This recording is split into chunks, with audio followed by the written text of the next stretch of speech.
Wrapping talking की अगर बात करें तो सबसे इम्पॉर्टेंट चीज़ अब क्या है कि अब देखिए अब क्योंकि सारे का सारा जो वॉर ऑफ इंडिपेंडेंस का मलबा है वो आया मुसलमानों के ऊपर कि भाई मुसलमान जो हैं वो रिस्पॉन्सिबल हैं। अब क्यों कहा मुसलमान रिस्पॉन्सिबल हैं? इसलिए कि मुसलमान यहाँ पे 800 सालों से हुकूमत कर रहे थे और अंग्रेज़ों ने हुकूमत ली भी मुसलमानों से थी, मुग़लों से हुकूमत ली थी, इसलिए उन्होंने मुसलमानों को ही जो है इसका मोरूद इल्ज़ाम ठहराया। तो ऐसे में जब मुसलमानों को मोरूद इल्ज़ाम ठहराया तो नतीजे के तौर पे मुसलमानों के लिए जो है इंडिया के अंदर रहना बहुत ज़्यादा मुश्किल हो गया और उनके लिए सर्वाइव करना बहुत मुश्किल हो गया, क्योंकि उनके ऊपर पाबंदियाँ लग गई, इकनॉमिकली जो है उनके ऊपर पाबंदियाँ लगी, सोशली रिलीजियसली हर तरह से उनके लिए बहुत ज़्यादा मुश्किल हो गया। तो ऐसे में जो है फिर सर सैयद अहमद ख़ान जो है, जो कि उस टाइम पर वॉर के दौरान जो है उन्होंने अंग्रेज़ों की मदद भी की और अंग्रेज़ों की सर्विस में भी थे, यानी कि उनकी जॉब करते थे, उनकी हुकूमत में थे। तो ऐसे में अंग्रेज़ ने बड़ी कदर की निगाह से देखते थे। तो इन्होंने क्या किया, अलीगढ़ मूवमेंट स्टार्ट की, या फिर मुसलमानों की बेहतरी के लिए, भलाई के लिए सामने आए और एक मूवमेंट स्टार्ट की, जिसे हम अलीगढ़ मूवमेंट या सर सैयद की सर्विसेज कहते हैं। तो उसमें सबसे पहले अगर बात करें सर सैयद की सर्विसेज की, तो सर सैयद का जो की पॉइंट था, जो सबसे इम्पॉर्टेंट पॉइंट था कि भाई सबसे इम्पॉर्टेंट किस चीज़ के ऊपर सर सैयद की सर्विसेज खड़ी थी, वो वेस्टर्न एजुकेशन के ऊपर खड़ी थी। यानी मगरबी तालीम जो थी, सर सैयद इसको हर मसले का हल समझते थे। सर सैयद के ख़्याल में अब अगर मुसलमान तरक्की कर सकते हैं, ठीक है, और अंग्रेज़ों के साथ मिल के आगे चल सकते हैं, तो उनके पास एक ही जो है वो रास्ता है, और वो क्या है, वेस्टर्न एजुकेशन। कि भाई जब ये मगरबी तालीम हासिल करेंगे, अंग्रेज़ी बोलेंगे फरफर, या उनकी तरह की इंग्लिश जो है एजुकेशन के पास होगी, तब ये सर्वाइव कर सकते हैं। तो इसलिए उनकी जितनी भी सर्विसेज थी वो सारी की सारी इसी के गिर्द हमें घूमती नज़र आती हैं। इसी वजह से इनके ऊपर जो है वो कुफर के फतवे भी लगे कि भाई सर सैयद काफिर हैं और ब्ला ब्ला ब्ला, बहुत कुछ कहा गया इनके ऊपर। अभी भी दो राय मौजूद हैं, कुछ लोग सर सैयद को हीरो मानते हैं और कुछ जो है इनकी वजह से मानते हैं कि भाई हम जो है वो मज़ीद शिकार हुए अंग्रेज़ों का। तो सर्विसेज की बात करें तो इनकी सर्विसेज को चार जो है वो पोर्शंस के अंदर तकसीम किया जा सकता है। एजुकेशनल सर्विसेज के अंदर इनकी रिलीजियस सर्विसेज, सोशल सर्विसेज और पॉलिटिकल सर्विसेज।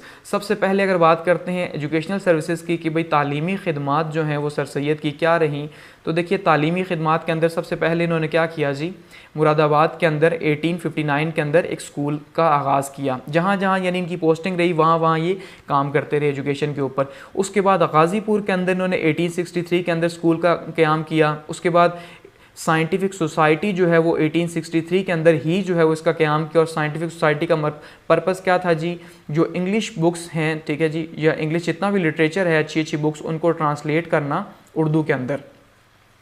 MAO स्कूल का क़याम किया 1875 के अंदर, यही 2 साल के बाद कॉलेज बना 1877 के अंदर, मोहम्मडो एंग्लो ओरिएंटल स्कूल या कॉलेज। और इसका अगर आप नाम देखें मोहम्मडन एंग्लो ओरिएंटल कॉलेज, तो मोहम्मडन मतलब था कि इस्लामी, ठीक है जी, इस्लामी।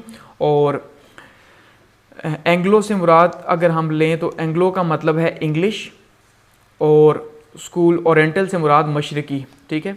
यानी कि ये एक ऐसा इदारा था जिसको उन्होंने अपनी तरफ से ऐसा नाम देने की कोशिश की कि भाई ये एक ऐसा इदारा है जो कि इंग्लिश तालीम देगा मशरिक के अंदर, क्योंकि इंडिया मशरिक में है, और साथ में इस्लामिक एजुकेशन जो है देगा। उनके अकॉर्डिंगली ये पर्पज़ था जो बाद में कॉलेज बना, ठीक है।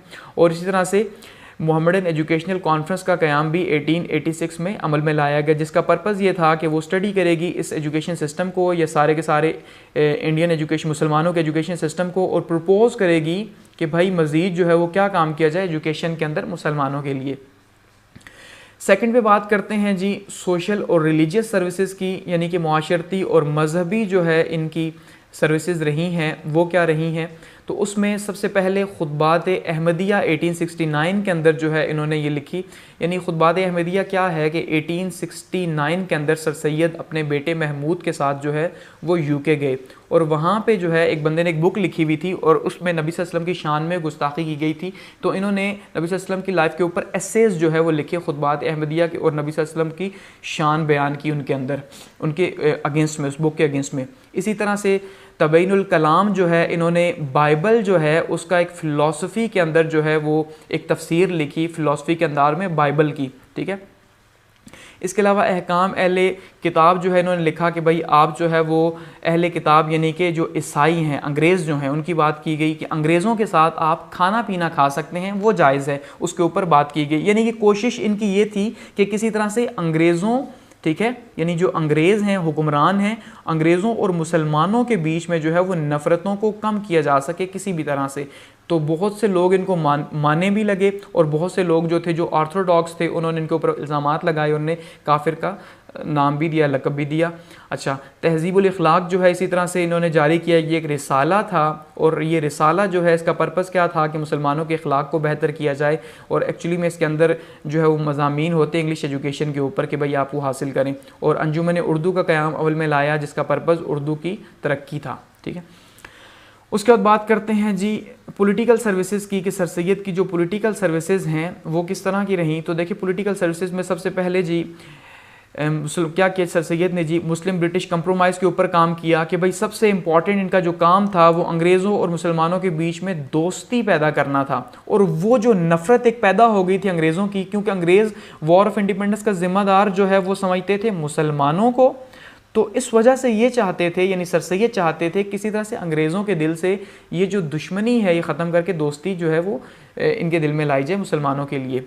तो इन्होंने क्या किया जी, इन्होंने कॉजेज़ ऑफ इंडियन रिवॉल्ट से एक पम्फलेट लिखा, असबाब बगावत हिंद, ये नीचे इन्होंने उर्दू में भी लिखा और इंग्लिश में भी लिखा और बताया कि भाई जो कॉजेज़ हैं वो क्या कॉजेज़ हैं, कि उसमें सबसे इंपॉर्टेंट जो रोल प्ले किया वो ब्रिटिश एडमिनिस्ट्रेशन ने प्ले किया कि अगर मुसलमानों ने या हिंदुओं ने एक रिवॉल्ट किया तो उसका नतीजा वो क्यों किया, क्योंकि उनकी पॉलिसीज़ ऐसी थी। यानी उन्हें बताने की कोशिश की कि गलती जो है वो सिर्फ मुसलमानों या हिंदुओं की नहीं बल्कि गलती जो है वो अंग्रेज़ों की भी थी। इसी तरह से असबाब बगावत हिंद लिखा उर्दू के अंदर, यानी कि क्या वजूहात थी बगावत की।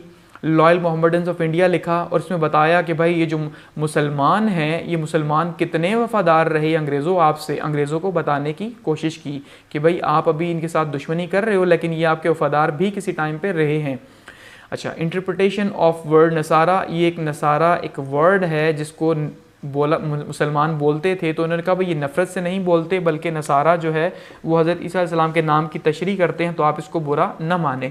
तो मतलब इस तरह से जो इनकी कोशिश रही पॉलिटिकली कि किसी तरह से मुसलमानों को दोबारा से जो है वो सियासत के अंदर लाया जाए या फिर सियासी तौर पर थोड़ा सा उनको दोबारा से बहाल किया जाए, उनको उनके पाँव के ऊपर खड़ा किया जाए। तो ये कुछ सर सैयद की सर्विसेज रहीं या अलीगढ़ मूवमेंट के नाम से कुछ सर्विसेज रहीं। और ये